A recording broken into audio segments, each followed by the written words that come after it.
This is going to be a hard video. Oh gosh, where to begin? Hi everybody.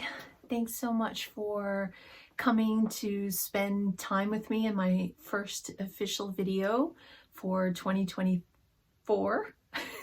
2024.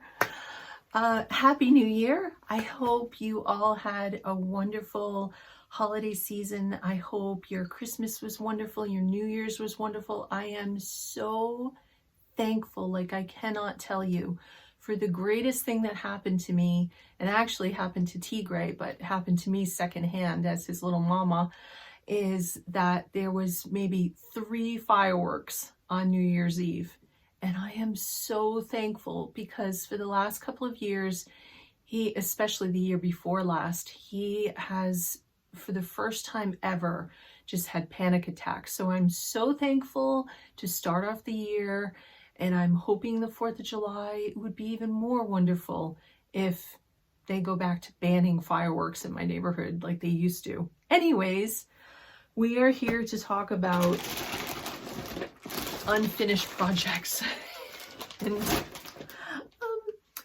I have maybe 1 or 2, maybe 4 or 5, maybe, oh my gosh, it's so bad. So why did I want to do this video? I thought about doing this a few times towards the end of last year, and I just couldn't get the courage. I was embarrassed, and I was angry at myself, and I was just frustrated on where to go from here. Like, should I maybe donate them all and just start fresh? Should I just pick one and do it a week and commit to that? But I didn't like that either, because then it takes away the spontaneity of wanting to create things as I feel led to create them. So I thought the only way to push forward and just acknowledge this and bring it out of my head and out of all the little organized spaces where I was keeping these and into the light. As we know, the best thing to do is to bring things out into the light so you can deal with them. That's really the whole premise of like decluttering, is to just acknowledge what you have. And it's not to fall under condemnation. It's not to be like, oh, why did you do that? You know, like I've had many people in my life that they're like, oh, you should never start a new project until you finish another one. Well, that's not how I operate. And from what I understand, that's not how a lot of creative people operate. So I'm not going to feel so bad. I'm going to feel a little bad. But really to just go through these just quickly and just speak a little bit about why I had gotten to this point, really, because I know for sure I have one of these in here that is from probably, oh my gosh, I honestly think this might be even older than my son, and he's just 26. So let's get started. Oh my gosh. The first one is here. This is a corset top. I don't have the envelope here. It's probably on my shelf. This is, I'll tell you what it is, the Butterick 5935. And it is out of a really beautiful fabric. Oh, here we go with the light. It's out of a beautiful fabric. I really am in love with this. I was super, super excited to get this started and did not even lay 1 stitch on it from the time I cut it out. I think I cut this out during lockdown. So that is project number 1. Now, before I get into project number 2, how did we get here? We meaning me. I tend to stress cut out, and I have always found that to just throw myself into starting a new project is a tremendous stress reliever. Of course, prayer, that's always my number 1 thing to do, but stress cutting has always been one of those things that, oh, if I just get my mindset off of whatever is upsetting me and I just get to starting a project that I've always wanted to do, or one that I've hesitated to do. Maybe it's a new pattern, maybe it's an old pattern, and I'm just like, okay, I'll get that ready so that when, you know, I have some time, I will get to that. The problem is that sometimes I batch cut out and I can do like 5, 6, maybe 10 things in a day or two. And I just keep cutting. And I love the whole idea of cutting things out, putting them in the little project bag. Sometimes I put the notions in there also. A lot of times I don't. But that's kind of how we get here. And then I put them away because I tend to have my sewing room very neat. And then they just keep piling up. And then I don't acknowledge them many times. So that's really why we're here. True Confessions with Bethany. I had started these gloves from this really nice pattern, 8311 Vogue. Oh my gosh, Vogue 8311. And I did this sometime in the middle of last year. I had been very gung-ho on wanting to learn glove making. I was in some sort of sewing challenge with a group, and I finished the project and did not finish the gloves. I ran into a bit of trouble. Of course, when you go to slam yourself into learning glove making for the first time, you probably don't want to start with the most delicate, tricky fabric ever. So I ran into a bunch of snafus, abandoned it, put it back in. In this case, this was something I had started, but put it back in with all the other unfinished projects. So that was nice. The next one is, it looks like I was starting to work on a doll. That's going to be a few years old. I had gotten into doll making.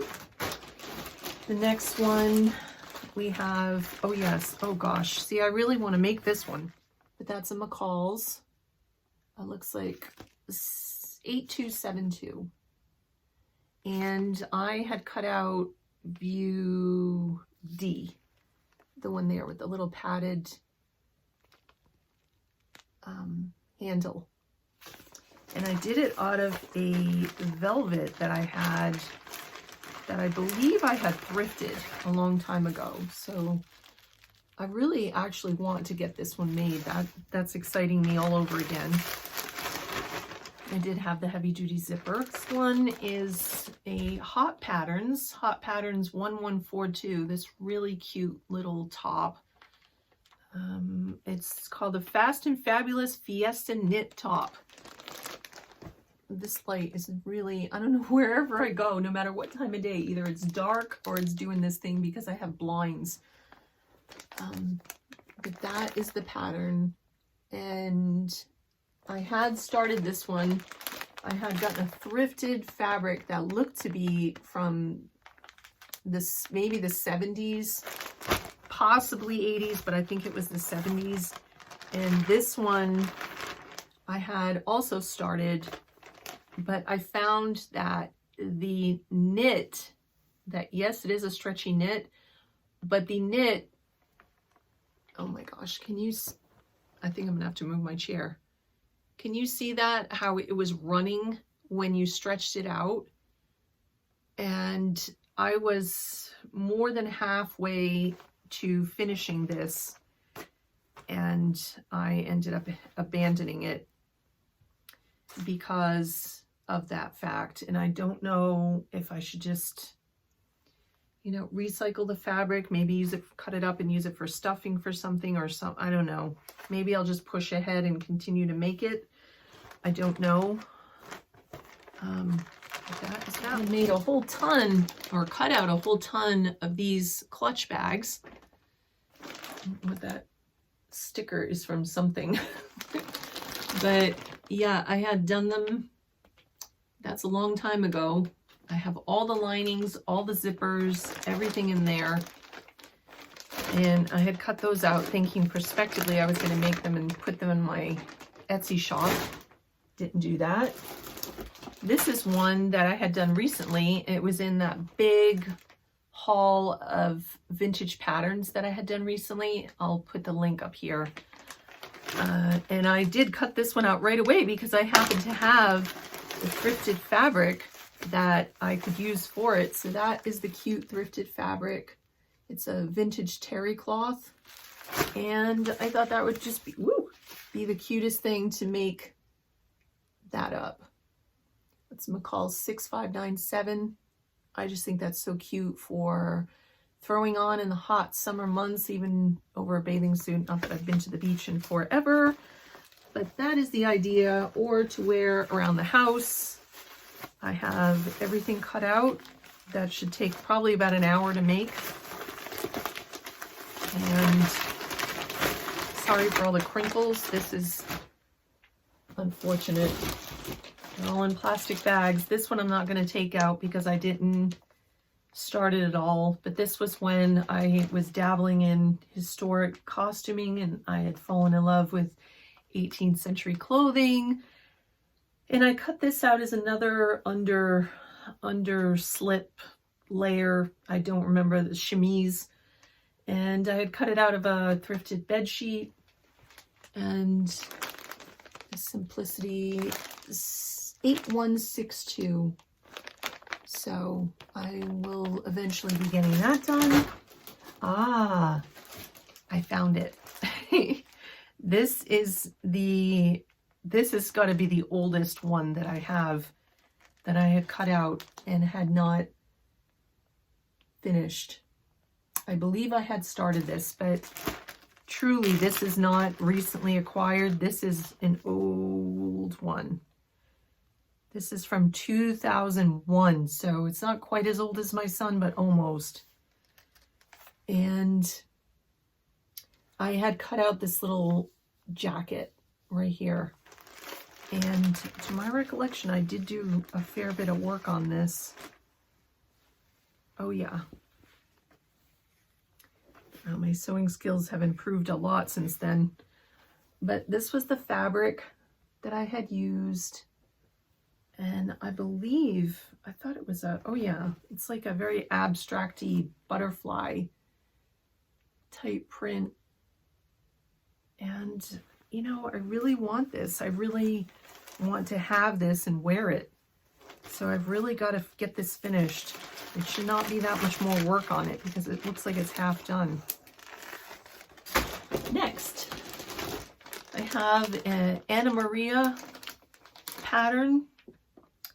And this is the multitasker tote. You can see that. I love these side pockets that it's like into the big pocket there. So you have access on both sides and you can put like a really nice, like a very eye-catching focal point print on the front of that. And this one too, I have cut it out. I have the lining, I have everything ready to go. That was going to be the main body of the bag. And this one, let's see, what did I have? Oh yeah, this, so the front pocket panel on this, ooh, I was getting frisky on this one. So it looks like leopard with that kind of print just peeking out of the side. So I guess the leopard is going to be the focal point. It's probably all I had. I have the McCall's 7963 and I am making, I believe I'm making view D on this. That kind of little jumpsuity thing. And I believe this was made in the intention of having it for pajamas because I think this fabric is quite thin. This was a thrifted fabric that I fell in love with. Oh yeah, this is beautiful. But see, it's very gauzy and I thought this would be wonderful for pajamas in the hotter months. So that's exciting. This is really getting me excited just to look through these and to just acknowledge, I see you pattern. I know that you're there. This is also going to be fun to clean up after. Next, I have a Tina Gibbons pattern. This looks like it is the sugar slip. And there are 3 variations on this that, oops, can you see that?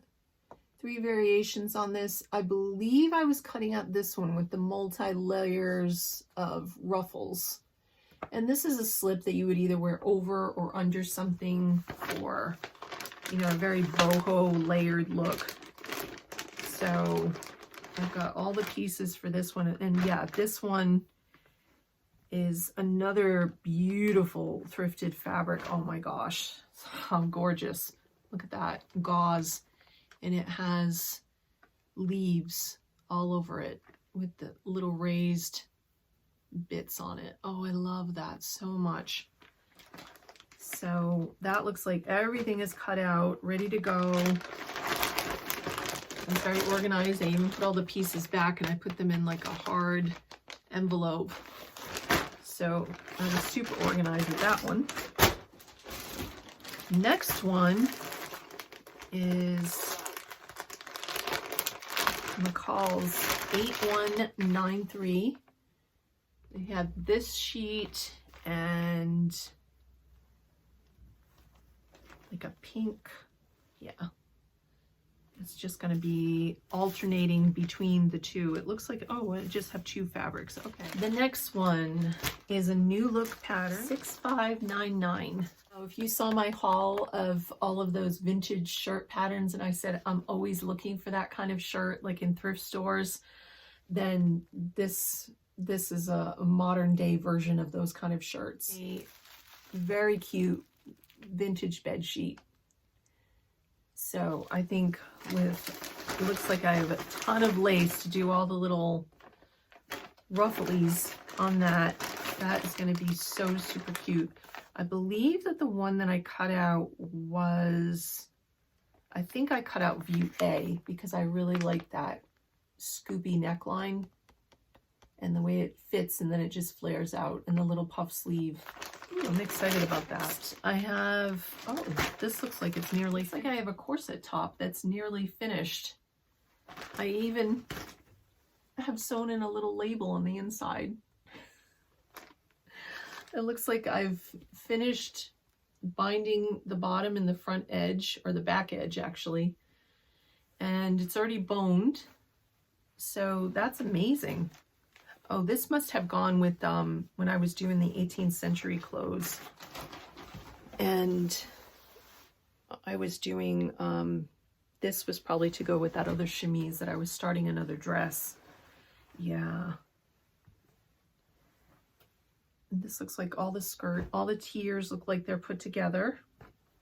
I've got the straps, I've got the bodice, and this looks like the long skirt. So I have no idea what that is. I am going to have to do a bit of research and figure that out. Hello, Tigray. McCall's 8117, and I'm not sure which one I cut out. Are you going in the bag?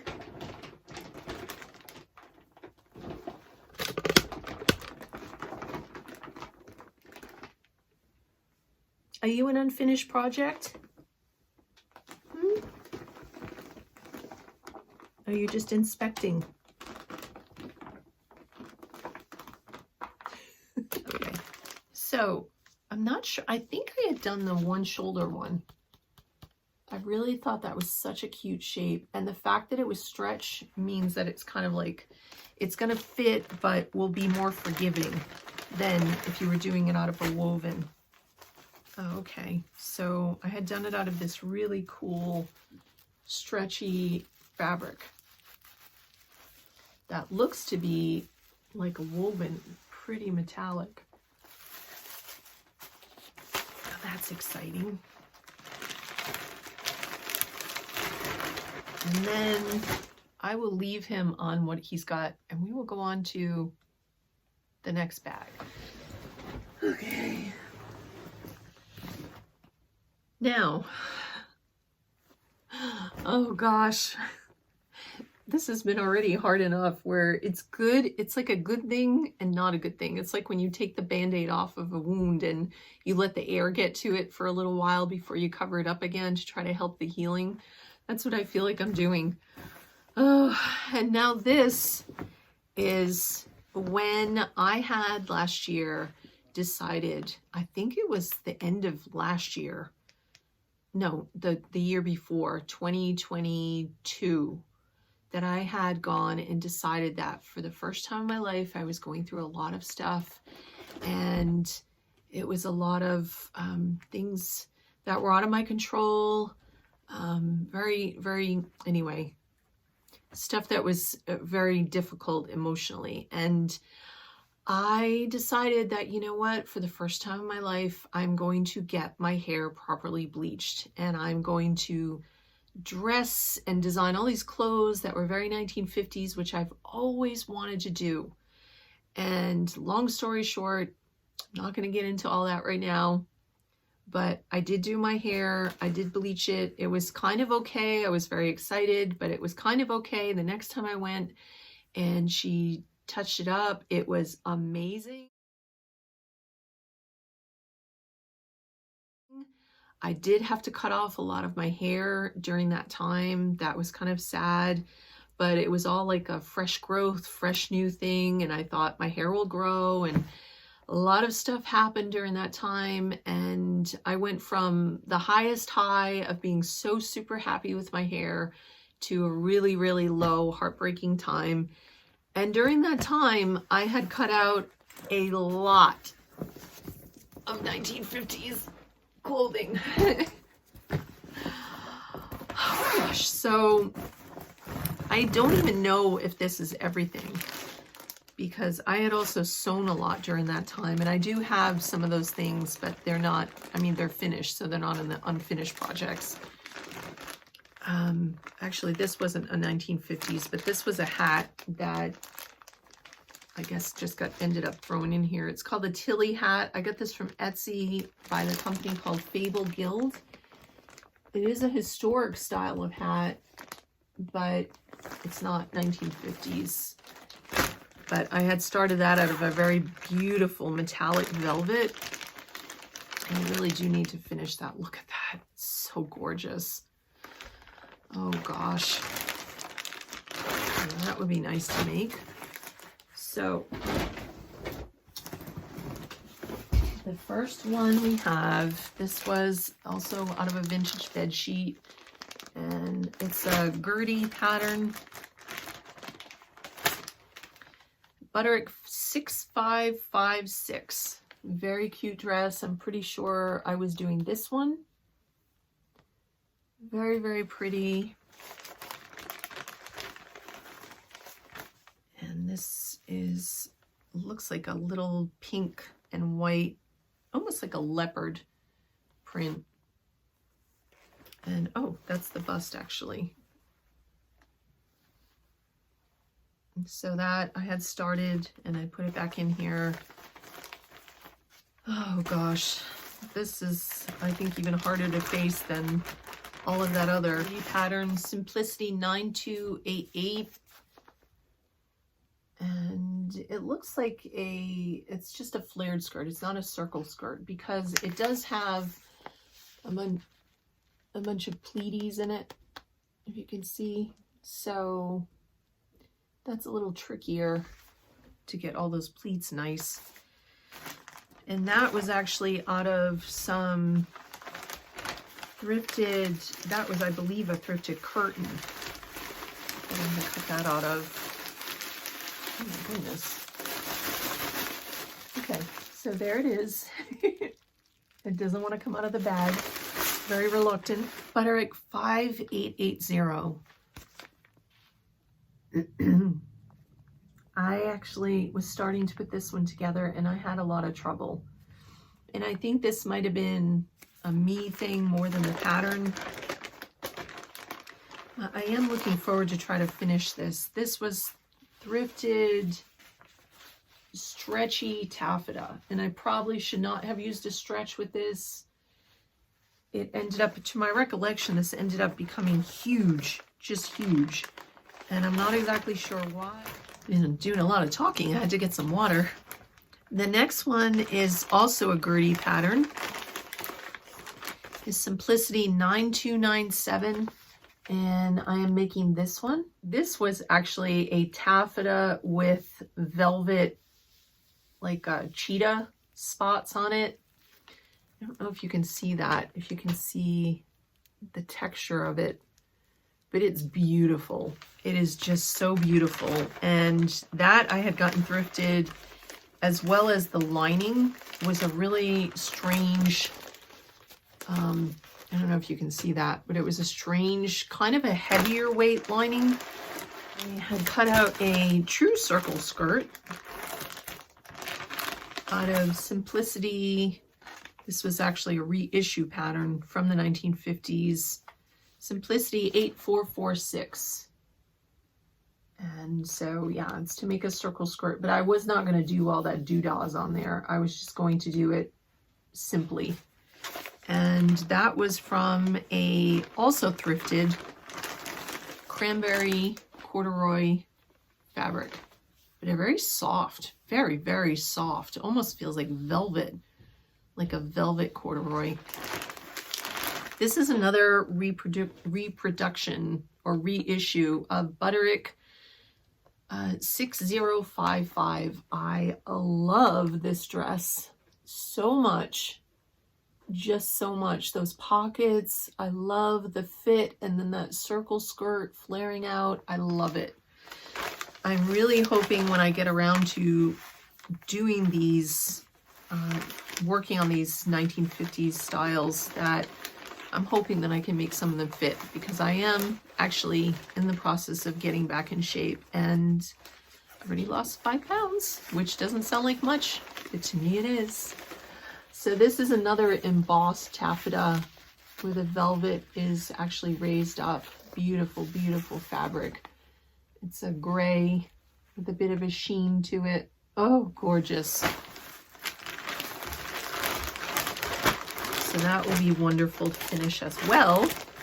Oh, this was, yeah, I had actually tried to do this for last Christmas, not this past one, the one before. And I ended up, this was cutting out. Also, I tend to cut out in the middle of the night if I can't sleep. I go and I cut things out. Also not a good habit, because sometimes you make mistakes because you're not entirely with it. This is a McCall's 7599. This is called the June McCall's. This is a modern pattern, and it has like a netting underskirt, very full, very sweet, and it is this sparkly Christmas Paris themed fabric. Can you see that sparkle? I really hope you can, because it's so pretty. And sadly, I am missing a big chunk of being able to finish this skirt. Very sad. So I'm hoping to finish it as much as I can, and perhaps if I can't find the original fabric, I will add in something maybe in a green fabric, maybe black. I don't know. I have the pink tulle in here also for the underskirt. And the last thing is what Tigre was sleeping on, and this was prospectively going to be a kimono. I had cut everything out. I had cut the base fabric. This is the base fabric, actually. It was a dye job gone wrong that I had done a couple of years ago, and this is all hand dyed lace and doilies and everything that I had dyed, and I wanted to put it all together and make just a really fabulous kimono. So I'm really looking forward to actually getting that done. So that's the end of this. If you think we're done, we're not. On that door, there are so many projects that are almost finished. There are so many projects there that I don't even want to get into it right now. That was enough for today. The funniest thing is, oh, there's actually right here under my table, there is actually right there, there is actually a dress that I had started. There's a purse that I had started. There are so many things. I have pillows to make for my best friend. I have this outfit that I am working on that's here on the dress form. It's kind of out of control. So when I said that I have a lot of projects coming up for the new year, I was not kidding. I have more than enough to feature. That is the end of this. I am done. I am mentally overwhelmed, to say the least. I am going to be packing these up, but I'm going to take one out. I'm not going to promise you I'm going to do a schedule, because I'm just not. As soon as I do that, I end up just being like, no, I'm not doing that. But I am going to put one of these on my sewing table and just have it there so it's in my eyesight, and amidst all the other things that I'm working on, I want to tackle one of these things on a regular basis. So whether it's weekly or monthly or whatever, I want to commit, and I'm going to let you know every time I finish one of them, because I think it should be celebrated for me. It doesn't matter if nobody else cares. For me, like, I'm going to probably, if I theoretically make all of these through the winter months, I theoretically am going to have a ton of new clothes to wear in the warmer weather, and that's exciting. None of it will be store-bought. Most of it is sustainably made, because they're made from, you know, thrifted bed sheets and thrifted fabrics, vintage fabrics. I think that's super exciting.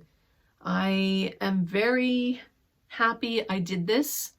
I'm very thankful that you, if you watch this entire thing, I'm very thankful that you sat with me and kept me company, because it made it a lot easier to go through and just admit, you know, this is where I'm at. This is kind of what I've got myself into, and I want to get myself out of it now. And the surefirest way to do that is to just tackle something, just to start. What is that saying? How do you eat an elephant? One bite at a time. I can't get all of this done overnight. I can't get this done in a week. So I'm just going to start and take that first bite, pick that first project, which actually, I think, I'm going to say it right now, I think the first project is going to be this bag, because I really want to get that made.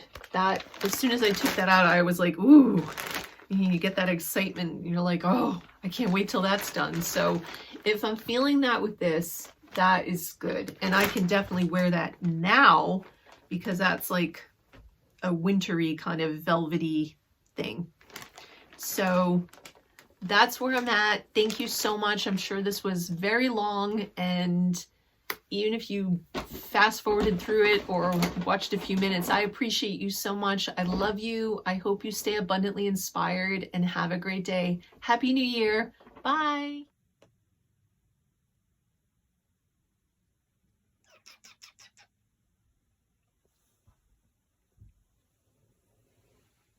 Are you so happy?